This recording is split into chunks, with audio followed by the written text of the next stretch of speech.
The Everbright panels will arrive to site in a predetermined fabricated panel.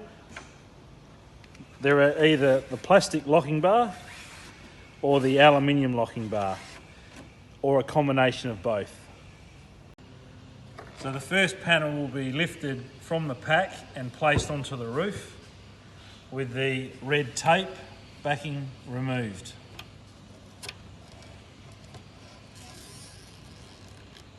Then the panel can be flipped over into position with the top of the panel facing the sky.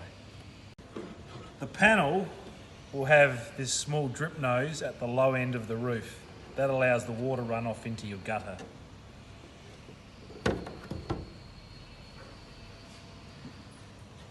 Removal of the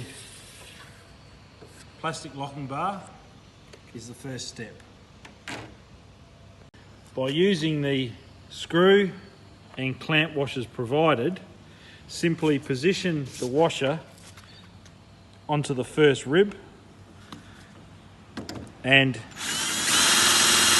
with a drill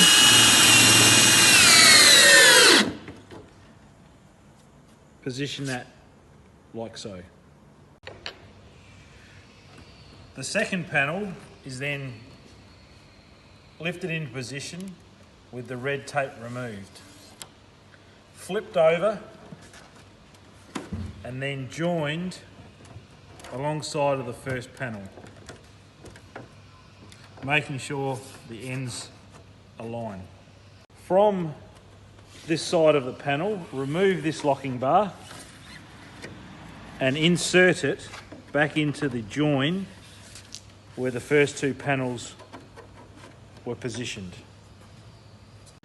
Repeat the process by fixing this screw every third rib.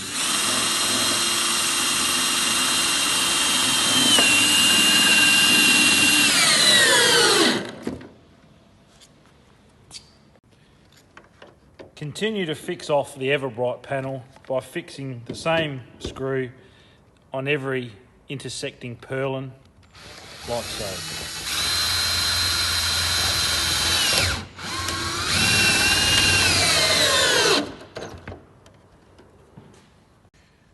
We supply a C-channel profile aluminium that can be used as an edge capping for the side and also